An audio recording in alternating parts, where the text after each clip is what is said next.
ಈ ಶ್ಲೋಕದಲ್ಲಿ ಅವರು ತುಂಬಾ ಆ ನೇರವಾಗಿ ಹೇಳಿರ್ತಕ್ಕಂಥದ್ದು ಸಂಗತಿ ಅಂತಂದ್ರೆ ಬಾಹ್ಯ ನಿರುದ್ಧೆ ಅಂತ ಹೇಳ್ತಾರ ಅವ್ರು. ಅಂದ್ರೆ ಬಾಹ್ಯ ವಸ್ತುಗಳನ್ನ ನಾವು ನಿರೋಧ ಮಾಡದೆ ಹೋದ್ರೆ, ಬಾಹ್ಯ ವಸ್ತುಗಳನ್ನ ನಿರೋಧ ಮಾಡಿದ ಮೇಲೆನೆ ಮನಸ್ಸಃ ಪ್ರಸನ್ನತಾ ಅಂತಾರ ಅವರು. ಬಾಹ್ಯ ವಸ್ತು ಅಂತಂದ್ರೆ ಯಾವುದು ನಮ್ಮಿಂದ ಆಚೆ ಇರ್ತಕ್ಕಂಥದ್ದು, ನಮ್ಮಿಂದ ಆಚೆ ಇರ್ತಕ್ಕಂಥದ್ದು, ಆದರೆ ನಮ್ಮ ಮನಸ್ಸಿನೊಳಗಡೆಗೆ ಅದರ ಸಂಘ ಇದೆ ನಮಗೆ. ವಸ್ತು ವಿಷಯ ವ್ಯಕ್ತಿಗಳಲ್ಲ, ವಸ್ತು ವ್ಯಕ್ತಿ ವಿಷಯಗಳಿಂದ ಒಂದು ಸಂಸ್ಕಾರ ಅಂತಕ್ಕಂಥದ್ದು ಇದೆ ಅಲ್ವಾ, ಅದು ಸಂಘ. ಆ ಸಂಘ ಅದು ತುಂಬಾ ಆಳವಾಗಿ ನಮ್ಮಲ್ಲಿ ಬೇರೂರಿ ಬಿಟ್ಟಿದೆ. ಅದನ್ನ ತೆಗಿಬೇಕು ಅಂತಂದ್ರೆ ಸಹಜವಾಗಿ ಒಂದಿಷ್ಟು ದೀರ್ಘವಾದ ಒಂದಿಷ್ಟು ವೈರಾಗ್ಯ ಬೇಕಾಗತ್ತೆ. ನಾವು ಇದನ್ನ ಹಿಂದಿನ ನಮ್ಮ ಆಶ್ರಮ ಪದ್ಧತಿಯನ್ನ ನೋಡಿದ್ವಿ ಅಂತಂದ್ರೆ, ರಾಜನಾಗಿರ್ತಕ್ಕಂಥವನು ಕೂಡ ಮಗ ಯಾವಾಗ ಅವನು ವಯಸ್ಕನಾಗ್ತಾನೆ, ರಾಜ್ಯಭಾರವನ್ನು ಮಾಡುವಷ್ಟು ಅವನು ಯೋಗ್ಯನಾಗ್ತಾನೆ, ಪ್ರಬುದ್ಧನಾಗ್ತಾನೆ, ಅವನಿಗೆ ಒಂದು ಮದುವೆ ಮಾಡಿ ಒಂದು ಮಗು ಆದ್ಮೇಲೆ ಆಗ ರಾಜರು ವಾನಪ್ರಸ್ಥಕ್ಕೆಲ್ಲ ಹೋಗ್ತಾ ಇದ್ರು. ವಾನಪ್ರಸ್ಥಕ್ಕೆ ಹೋದಾಗ ಅಲ್ಲಿ ಏನ್ ಬಿಡ್ತಾ ಇದ್ರು ಅಂತಂದ್ರೆ, ಊಟ ತಿಂಡಿ ಏನ್ ಬಿಡ್ತಿದ್ದಿಲ್ಲ, ಆದರೆ ಅಧಿಕಾರದ ಚಪಲ ಇದೆಯಲ್ಲ ಅದು ಸಂಪೂರ್ಣವಾಗಿ ಅಲ್ಲಿ ಕಡಿಮೆ ಮಾಡ್ತಾ ಇದ್ರು. ಅಂದ್ರೆ ಹಂತ ಹಂತವಾಗಿ ನಮ್ಮಲ್ಲಿ ಅದನ್ನ ವ್ಯವಸ್ಥಿತವಾಗಿ ಮಾಡಿದ್ದಾರೆ. ಅಂದ್ರೆ ಈ ಸಂಘ ಇದೆಯಲ್ಲ ಅಷ್ಟು ಸುಲಭ ಅಲ್ಲ, ಇದು ಪ್ರಾಕ್ಟೀಸ್ ಮಾಡ್ತಾ ಹೋಗ್ಬೇಕು ಅಂತಕ್ಕಂಥದ್ದು ಶಾಸ್ತ್ರದ ನಿಯಮ. ನಾವು ಎಷ್ಟೇ ತಿಳುವಳಿಕೆ ಇದ್ದಾಗಲೂ ಕೂಡ ಅದರ ಜೊತೆಗೆ ಇದ್ವಿ ಅಂತಂದ್ರೆ ಅದರಿಂದ ನಾವು ಮುಕ್ತರಾಗಿ ಒಂದು ಸ್ವಸ್ಥವಾದ ಮನಸ್ಸಿನಿಂದ ಇರಕ್ಕೆ ಸಾಧ್ಯ ಇಲ್ಲ. ಹಾಗಾಗಿ ನಾವೇನಾಗ್ಬೇಕು ಅಂತಂದ್ರೆ ಆ ಬಾಹ್ಯ ವಿಷಯಗಳನ್ನು ನಿರುದ್ಧ ಅಂತಂದ್ರೆ ಅದನ್ನ ನಾವು ನಿರೋಧ ಮಾಡ್ಲೇಬೇಕು. ಇಲ್ಲ ನಾವೆಲ್ಲ ಜೊತೆಲಿದ್ದಾಗ ಮಾಡ್ತಾ ಇದ್ದೀವಿ, ಹೌದು ಕರೆಕ್ಟ್. ಅದು ಈಗ ಏನ್ ಮಾಡ್ಬೇಕು, ಬೇರೆ ದಾರಿ ಇಲ್ಲದೆ ಇರೋದ್ರಿಂದ ಒಂದಿಷ್ಟು ಪ್ರಾಕ್ಟೀಸ್ ಮಾಡ್ಬೇಕು, ಕರೆಕ್ಟ್ ಇದೆ. ಅದಕ್ಕೆ ಒಂದ್ ಸ್ವಲ್ಪ ಹೊತ್ತು ಕೂತ್ಕೊಂಡು ಎಲ್ಲವನ್ನ ಸ್ವಲ್ಪ ಇವೆಲ್ಲ ಪ್ರಾಕ್ಟೀಸ್ ಮಾಡಿ, ಪ್ರಾಣಾಯಾಮ ಇವೆಲ್ಲ ಪ್ರಾಕ್ಟೀಸ್ ಮಾಡಿ ಒಂದ್ ಸ್ವಲ್ಪ ಮೈಂಡನ್ನ ಕಾಮ್ ಆಗಿ ಇಟ್ಕೊಳಕ್ಕೆ ಪ್ರಯತ್ನ ಮಾಡಿ ಅಂತೇಳಿ ಅನೇಕ ರೀತಿಯಾಗಿರ್ತಕ್ಕಂತಹ ಧ್ಯಾನದ ಪ್ರಕ್ರಿಯೆಗಳನ್ನ ಹೇಳಿರ್ತಕ್ಕಂತಹದ್ದು ಸತ್ಯ. ಆದ್ರೆ ಮತ್ತೆ ಎದ್ಮೇಲೆ ಅದು ಹೇಗಿರ್ಬೇಕು ಹಾಗೆ ಆಗುತ್ತೆ. ಇದೊಂದು ತಾತ್ಕಾಲಿಕವಾಗಿರ್ತಕ್ಕಂತಹ ಒಂದು ವ್ಯವಸ್ಥೆ ಬಿಟ್ರೆ ಶಾಶ್ವತವಾಗಿರ್ತಕ್ಕಂತಹ ವ್ಯವಸ್ಥೆ ಅಲ್ಲ. ಶಾಶ್ವತವಾಗಿರ್ತಕ್ಕಂತಹ ವ್ಯವಸ್ಥೆ ಅಂತಂದ್ರ ನಾವು ಸಂಪೂರ್ಣವಾಗಿ ಈ ವಿಷಯಗಳನ್ನ ತ್ಯಜಿಸ್ಬೇಕಾಗತ್ತೆ.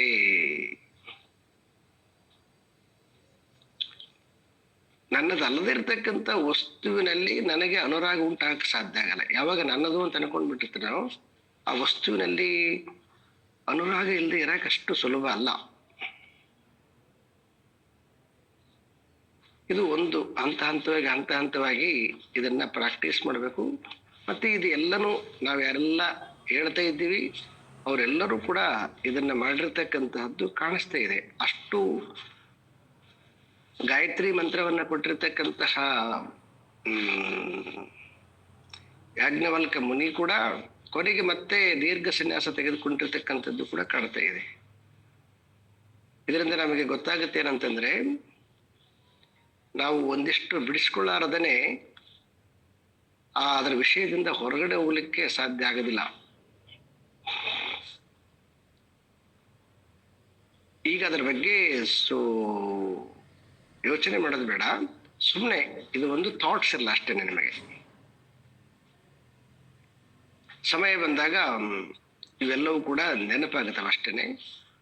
ನಾವು ಸ್ವಲ್ಪ ದೀರ್ಘವಾದ ವೈರಾಗ್ಯ ಜೀವನಕ್ಕೆ ಬೇಕಾಗುತ್ತೆ. ಅಂದ್ರೆ ಯಾವುದ್ರ ಜೊತೆಗೆ ನಾವು ನಿರಂತರವಾಗಿ ಸಂಘದಲ್ಲಿ ಇದೀವೋ ಆ ಸಂಘದಿಂದ ನಾವು ಆಚೆ ಬಂದಾಗ ಬಿಡುಗಡೆ ಆಗುತ್ತೆ. ಬಿಟ್ರೆ ಆಚೆ ಬರ್ಲಾರ್ದೆ ಅದ್ರ ಜೊತೆಯಲ್ಲಿರುವಾಗ ಸಂಘದಿಂದ ಮುಕ್ತರಾಗಲಿಕ್ಕೆ ಬಹಳ ಕಷ್ಟದ ಕೆಲಸ ಇದೆ. ಅದು ಯಾರು ಮಹಾತ್ಮರು ಅಂದ್ರೆ ತಿಳುವಳಿಕೆಯಿಂದ ಬಂದಿರತಕ್ಕಂಥವ್ರು ಹಂಗೂ ಮಾಡಿದ್ದಾರೆ. ಆದ್ರೆ ಹೆಚ್ಚು ಜನ ಸಾಧಕರೆಲ್ಲ ಸಂಸಾರವನ್ನ ತ್ಯಜಿಸಿ ಆ ಸ್ಥಿತಿಯನ್ನ ಪಡೆದ ಮೇಲೆ ಮತ್ತೆ ಅವ್ರ ಜೊತೆಗಿರ್ತಕ್ಕಂಥದ್ದು ಉಪದೇಶ ಮಾಡಿರ್ತಕ್ಕಂಥದ್ದು ನಾವು ಎರಡು ರೀತಿಯಾಗಿ ಕಾಣ್ತೀವಿ. ಆದ್ರೆ ಬಾಹ್ಯದಲ್ಲಿ ಅಂದ್ರೆ ಸಾಧಕರಾಗಿರುವಾಗ ಇದು ಬೇಕಾಗತ್ತೆ. ಯಾವಾಗ ಮನುಷ್ಯ ಅದರಿಂದ ಹೊರಗಡೆ ಬರ್ತಾನೆ ಅವಾಗ ಮನಸ್ಸಹ ಪ್ರಸನ್ನತಾ, ಮನಸ್ಸು ಸಹಜವಾಗಿ ಪ್ರಸನ್ನವಾಗತ್ತೆ. ಆ ಪ್ರಸನ್ನ ಆಗಿರ್ತಕ್ಕಂಥ ಮನಸ್ಸು ಮನ ಪ್ರಸಾದೇ. ಪ್ರಸಾದ ಅಂದ್ರೆ ಅದು ಪರಮಾತ್ಮ ಕೊಟ್ಟಿರ್ತಕ್ಕಂಥದ್ದು ಸ್ಥಿತಿ, ಪ್ರಸಾದ ಸ್ಥಿತಿ. ಅದು ನಮ್ಮನ್ನ ಎಲ್ಲಿ ಕರ್ಕೊಂಡು ಹೋಗುತ್ತೆ ಅಂತಂದ್ರೆ ಪರಮಾತ್ಮ ದರ್ಶನಂ. ಆ ಪರಮ ಶಾಂತನಾಗಿರ್ತಕ್ಕಂತಹ ಪರಮಾತ್ಮನೆಡೆಗೆ ಕರ್ಕೊಂಡು ಹೋಗ್ಲಿಕ್ಕೆ ಆ ಪ್ರಸನ್ನ ಮನಸ್ಸು ನಮಗೆ ದಾರಿದೀಪವಾಗುತ್ತೆ. ನೋಡಿ, ಮತ್ತೆ ಮನಸ್ಸು ಬೇಕಾಗತ್ತೆ. ಆದ್ರೆ ಎಂತ ಮನಸ್ಸದು? ಉನ್ನತ ಮನಸ್ಸು, ಬೆಳೆದಿರ್ತಕ್ಕಂತಹ ಮನಸ್ಸು.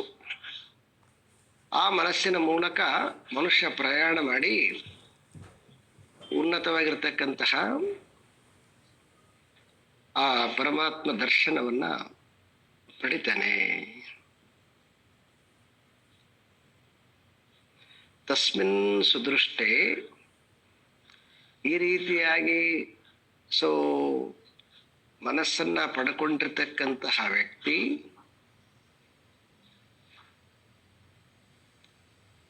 ಪ್ರಸನ್ನವಾಗಿರ್ತಕ್ಕಂತಹ ಮನಸ್ಸನ್ನ ಪಡೆದುಕೊಂಡು ಅವಾಗವಾಗ ಪರಮಾತ್ಮನ ಆ ಅಮೃತ ಧಾರೆಯನ್ನ ಮನಸ್ಸಿನಲ್ಲಿ ಧರಿಸಿರ್ತಕ್ಕಂತಹ ವ್ಯಕ್ತಿಗೆ ನಿಧಾನವಾಗಿ ಏನಾಗುತ್ತೆ, ಅವಾಗ ಜೀವತ್ವದಿಂದ ಬಿಡುಗಡೆಯನ್ನ ಪಡಿತಾ ಭವಬಂಧನಾಶ, ಅಂದ್ರೆ ಈ ಜನನ ಮರಣ ಅಂತಕ್ಕಂತಹ ಚಕ್ರದಿಂದ ಅವನು ಬಿಡುಗಡೆಯನ್ನ ಪಡಿತಾನೆ.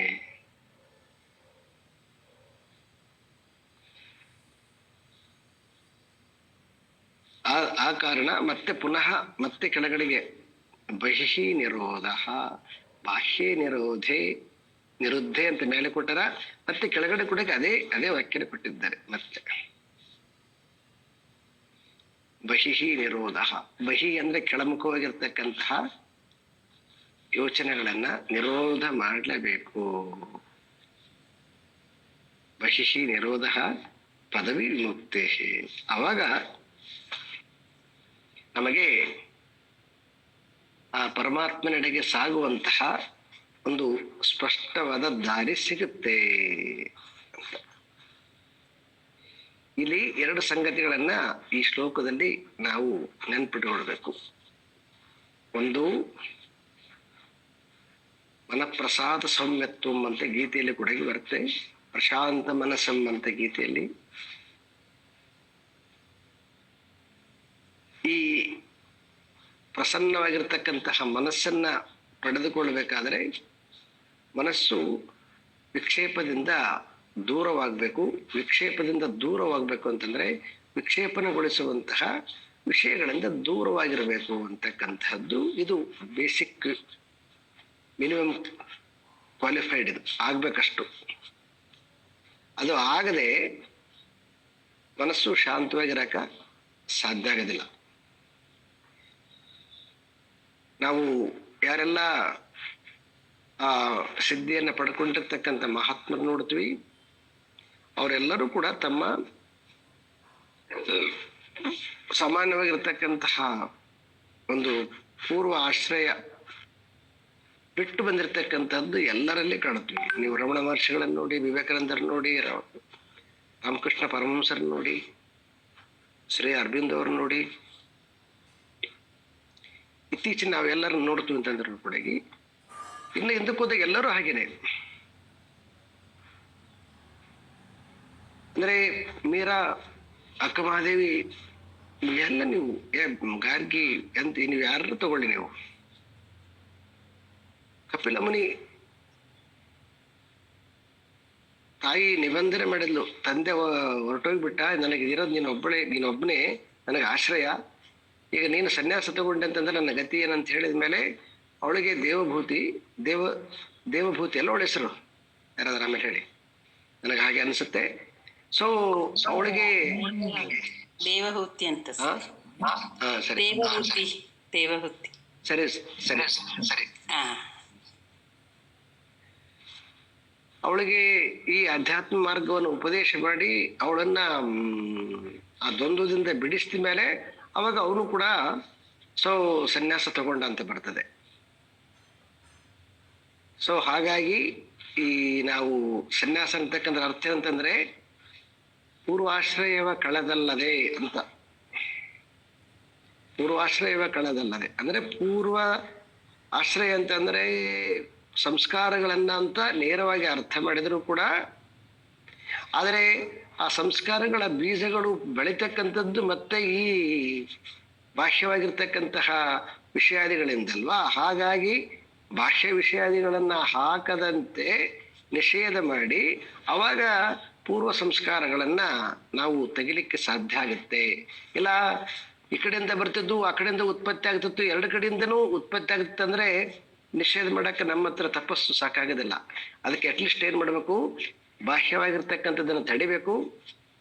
ಅವಾಗ ಆ ಅಂತರಂಗದಲ್ಲಿ ಅಂದ್ರೆ ಪೂರ್ವ ಸಂಸ್ಕಾರದಿಂದ ಉತ್ಪತ್ತಿ ಆಗತಕ್ಕಂತಹ ಆ ಯೋಚನೆಗಳನ್ನ ನಾವು ನಿತ್ಯ ವಸ್ತು ಏಕದಿಂದ ತೆಗಿತಾ ಹೋಗ್ಬೋದು. ಇಲ್ಲ ಆ ಕಡೆಯಿಂದ ಬರೋದನ್ನ ಈ ಕಡೆಯಿಂದ ಬರೋದನ್ನ ಎರಡು ಕಡೆಯಿಂದನೂ ಬರ್ತದೆ ಅಂದ್ರೆ ಅದನ್ನ ಕಂಟ್ರೋಲ್ ಮಾಡಕ್ ಆಗಲ್ಲ.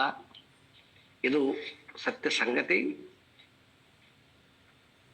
ಹಾಗಾಗಿ ಆ ಆನಂದವಾಗಿರ್ತಕ್ಕಂತಹ ಅಂದ್ರೆ ಮನಪ್ರಸಾದ ಅಂದ್ರೆ ಶಾಂತವಾಗಿರ್ತಕ್ಕಂತಹ ಮನಸ್ಸು ನಿಶ್ಚಿಂತನಾಗಬೇಕು ಅಂತಕ್ಕಂಥದ್ದು ಏನಿದೆಯೋ ಆ ನಿಶ್ಚಿಂತನಾಗಬೇಕು ಅಂತಂದಾಗ ಈ ಚಿಂತೆಯನ್ನ ಉತ್ಪತ್ತಿ ಮಾಡತಕ್ಕಂತಹ ಯೋಚನೆಗಳಿಂದ ಮನಸ್ಸು ಮುಕ್ತ ಆಗಬೇಕು. ಹಾಗಾಗಿ ಇಲ್ಲಿ ಆಚಾರ್ಯ ಶಂಕರರು ಬಾಹ್ಯ ನಿರುದ್ಧೆ ಮತ್ತೆ ಕೆಳಗಡೆ ಕೂಡ ಬಹಿಹಿ ನಿರೋಧ, ಕೆಳಮುಖವಾಗಿ ಇರತಕ್ಕಂತಹ ಯೋಚನೆಗಳು ಅಂತ ಹೀಗೆ ಅರ್ಥ ಮಾಡಿದ್ದಾರೆ. ಇದು ಮೂಲಭೂತವಾಗಿರ್ತಕ್ಕಂತಹ ನಮ್ಮ ಜೀವನದಲ್ಲಿ ಮೊದಲನೇ ಮೆಟ್ಟಿಲಿದು. ಶ್ರವಣ ಶ್ರೇಷ್ಠವಾಗಿರ್ತಕ್ಕಂಥದ್ದು. ಶ್ರವಣದಿಂದ ಪಡೆದ ಮೇಲೆ ಯಾವಾಗ ನಾವು ಮುಂದಿನ ಜರ್ನಿಯನ್ನು ಮಾಡ್ಬೇಕಂತೀವಿ, ಆ ಜರ್ನಿಗೆ ಬೇಕಾಗಿರ್ತಕ್ಕಂತಹ ಮೊದಲನೇ ಮೆಟ್ಟಲು ಏನಂತಂದ್ರೆ ನಿಷೇಧ ಅಂತಕ್ಕಂಥದ್ದು ಬಹಳ ಮುಖ್ಯ. ಸೊ ಅದನ್ನ ಬಹಳ ಹೆಚ್ಚು ಒತ್ತು ಕೊಟ್ಟು ಆಚಾರ್ಯ ಶಂಕರರು ಈ ಶ್ಲೋಕದಲ್ಲಿ ಹೇಳಿದ್ದಾರೆ. ಇದನ್ನ ಸ್ವಾಮಿ ಚಿನ್ಮಯಾನಂದರು ಸೊಗಸಾಗಿ ವಿಶ್ಲೇಷಣೆ ಮಾಡಿದ್ದಾರೆ. ಮತ್ತೆ ಇದನ್ನು ನಾಳೆ ನಾವು ನೋಡುವ. ಓಂ ಪೂರ್ಣಮದಃ ಪೂರ್ಣಮಿದಂ ಪೂರ್ಣಾತ್ ಪೂರ್ಣಮುದಚ್ಯತೆ ಪೂರ್ಣಸ್ಯ ಪೂರ್ಣಮಾದಾಯ ಪೂರ್ಣಮೇವಾವಶಿಷ್ಯತೆ. ಓಂ ಶಾಂತಿ ಶಾಂತಿ ಶಾಂತಿ. ಹರಿ ಓಂ. ಶ್ರೀ ಗುರುಭ್ಯೋ ನಮಃ. ಹರಿ ಓಂ.